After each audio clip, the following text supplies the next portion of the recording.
আমি Sakina Memorial girls high স্কুলের নবম শ্রেণীর একজন শিক্ষার্থী।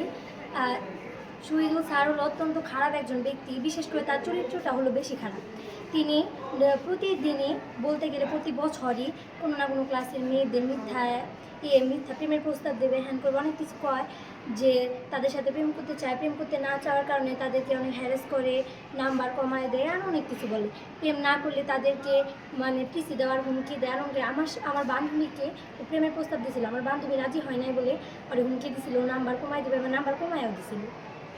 সাকিনা মেমোরিয়াল গার্লস হাই স্কুলের নবম শ্রেণীর একজন শিক্ষার্থী। আমাদের এখানে একটা স্যার ছিল, তার নাম হচ্ছে শহীদুল।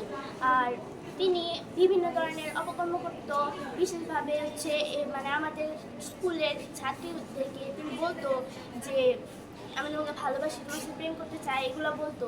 তারপরে আমি একদিন দেখছি নিজের চোখে যে সে আমাদের যে স্কুলের সামনে আরেকটি দোকানটা আছে সেখানে